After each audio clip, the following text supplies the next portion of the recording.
बिस्मिल्लाहिर्रहमानिर्रहीम। अस्सलाम वालेकुम फ्रेंड, मैं हूं सुहेल अहमद और आज माशाल्लाह चूज़ों का जो है तीसरा दिन है।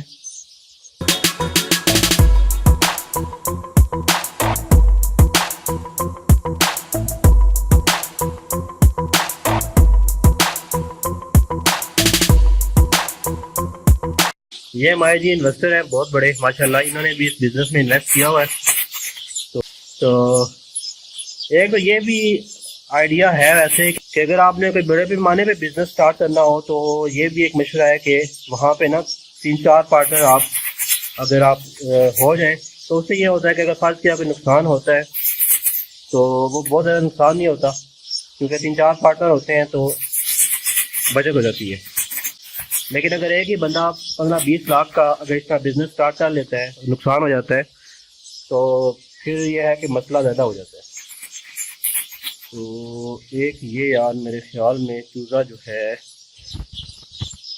इसकी हालत ख़राब है, तो हम देख लेते हैं। नहीं जी ठीक है, बस ये सो रहा था मेरे ख्याल में। तो ये आपने देखा है जिस तरह ये चूज़े अगर आप देखें तो ये तीनों बिल्कुल इकट्ठे हुए हैं इस तरह ना। अब ये 5-10 हज़ार जब चूज़ा होता है तो सारे इकट्ठे हो जाते हैं, तो उससे होता यह है कि वो फिर मरना स्टार्ट हो जाते हैं। तो आपने थोड़ी सी देर बाद इनको जगाना है इस तरह ताकि ये जागे रहें। अच्छा, तो आज तीसरा दिन है, तो अगर आप इनके देखें कि इनके छोटे छोटे पर भी निकल आए हैं कुछ चूज़ों के, ये अगर आप देखें तो ये माशाल्लाह आपको नज़र आ रहे होंगे छोटे छोटे पर निकल आए हैं। तो बस स्टार्टिंग में यही होता है यार, हफ्ता 1.5 हफ्ता जो थोड़ा सा मुश्किल होता है कि आपने खुद भी रातों को जागना है और इनको भी जगा के रखना है। ये ना हो कि आप सो गए तो फिर सुबह जब उठेंगे तो चूज़े भी सोए हुए होंगे, और आप तो सुबह सो के उठ जाएंगे लेकिन चूज़े फिर ये है कि सो के नहीं उठेंगे। तो इसलिए ये है कि आपने मेहनत लाजमी करनी है पहला जो हफ्ता 1.5 हफ्ता है। उसके बाद इंशाल्लाह इतना मुश्किल काम नहीं होता। फिर यह है कि ये खुद ब खुद बस इनको फीड जो है टाइम पे दे दो और बाकी पानी वगैरह इनका चेंज करते रहो टाइम के साथ साथ, तो ये पलते रहते हैं। तो आज जो हमने नया काम किया है वो ये किया है कि इनको थोड़ा बहुत जो शीरा है वो हमने पिलाया है। शीरा कैसे बनाते हैं, वो ये पानी में अगर आप चीनी या शक्कर टाइप की कोई भी चीज़ उस तरह मिक्स कर दें और इनको पिला दें। बस ये देखें कि बाहर जो है ना दिन के टाइम पिलाएं ताकि बाहर धूप वगैरह हो। शीरे का फ़ायदा ये होगा कि अच्छा जो इनका मैदा वगैरह है ना वो साफ़ हो जाता है। तो ये चूज़ा मुझे एक अच्छा नज़र आया, ये आपको दिखा दूँ यार। ये माशाल्लाह चूज़ा देखो फैंसी टाइप का, इसके गर्दन पे देखो ये बाल नहीं है। तो ये माशाल्लाह जब बड़ा होगा ये सही है, तो ये मिस्री गोल्डन ही है, लेकिन ये जब बड़ा होगा तो ये फैंसी टाइप का जिनके गर्दन पे बाल नहीं होते ये उस तरह का बन जाएगा। तो इस तरह के भी चूज़े हैं, 10-15 चूज़े हैं इन जो है 5,000 चूज़ों में। तो ये भी अब बड़े हों तो देखते हैं कैसे इनकी शेप निकलती है।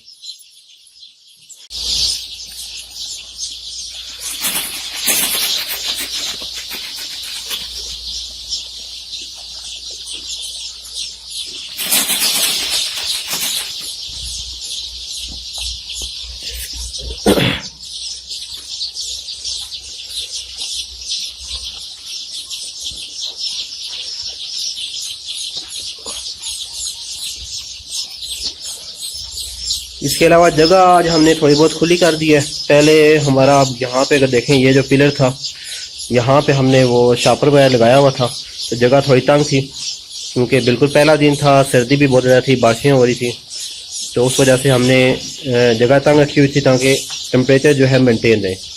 तो अभी ये थोड़े बहुत बड़े भी हो गए हैं। इसके अलावा अब टेम्परेचर भी काफ़ी हद तक ठीक हो चुका है, बारिशें कम हो चुकी हैं, तो जगह थोड़ी बहुत हमने खुली कर दी है। आगे तकरीबन जगह डबल हो चुकी है।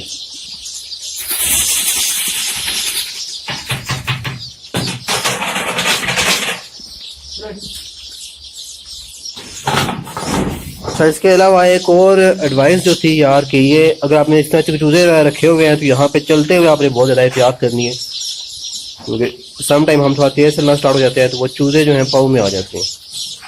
तो चूज़े वैसे भी मरते हैं तो वो फिर अल्लाह की तरफ से है, लेकिन इस अगर पाँव में आ जाए तो बहुत ज़्यादा दुख भी होता है। और जब बिल्कुल छोटे चूजे हों ना तो उस वक्त आपने ये एहतियात करनी है। हमें भी यहाँ पे आप चलते हुए एक एक कदम भी देखना पड़ता है कि नीचे चूजा ना हो, क्योंकि ये एकदम से नीचे आ जाते हैं जी। अच्छा, इसके अलावा टेम्परेचर मेंटेन करने के लिए हमने ये एक अंगीठी रखी हुई है जहाँ पे आग वगैरह जलती रहे। बाकी आपने देख लेना है कि आप किस एरिया से हैं, कि अगर वहाँ पे नहीं ज़रूरत अंगीठी की तो आपने वहाँ पे नहीं रखनी। हम यहाँ पे सियाला साइड पे हैं तो यहाँ पे आपको पता है सर्दी वगैरह भी होती है, तो इसलिए फिर ये आपने जो भी बंदोबस्त करना है कर सकते हैं। अच्छा, इसके अलावा एक और चीज़ के क्योंकि आपको यही पता है कि लोड शेडिंग बहुत ज़्यादा है, तो आपके पास बैकअप लाजमी होना चाहिए कि अगर एकदम से लाइट चली जाती है तो फिर चूज़ों का नुकसान हो सकता है, तो इसलिए आपके पास बैकअप लाजमी हो।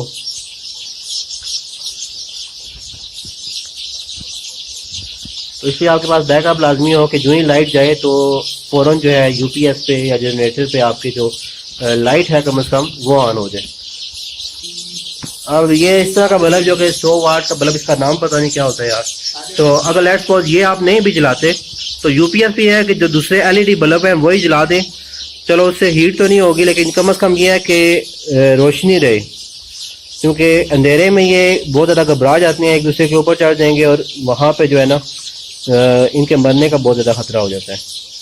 तो ये चीज़ें जो है आपने लाजमी फार्म या कोई भी इस तरह का बिजनेस स्टार्ट करने से पहले आपने देख लेनी है। अच्छा, तो इसके अलावा यहाँ पे मैं आपको टेम्परेचर अगर आपको दिखा दूँ तो यहाँ पे मैं आराम से एक मिटाना पड़ेगा मुझे। तो टेम्परेचर हमारा यहाँ पे अगर हम देखें तो ये तकरीबन है जी 30-31 तक है। तो बस ज़्यादा एक्सपर्ट यही कहते हैं कि तकरीबन 30 तक अगर आपका टेम्परेचर है तो वहाँ पे चूजे जो है खुश रहते हैं। तो यहाँ पे अगर आप देखें तो चूजे माशाल्लाह खेल रहे हैं, एक्टिव हैं फुल, तो इट मीन्स कि यहाँ पे टेम्परेचर जो है ठीक है। तो टेम्परेचर अगर ठीक ना हो तो ये चूजा फिर क्या करता है, आपस में बहुत ज़्यादा गट्ठे हो जाते हैं, क्योंकि सर्दी लगती है इनको तो वो गट्ठे हो जाएंगे, वहाँ पे भी मरने का अंदेशा होता है। तो इसलिए टेम्परेचर भी आपका कम से कम 25-30 तक रहना चाहिए। 30 से अबाव भी थोड़ा बहुत हो जाता है, इतना इशू नहीं है, लेकिन बहुत ज़्यादा भी अबाव भी ना हो, बिलो भी ना हो। तो ये सारी चीज़ें आपने देखनी है।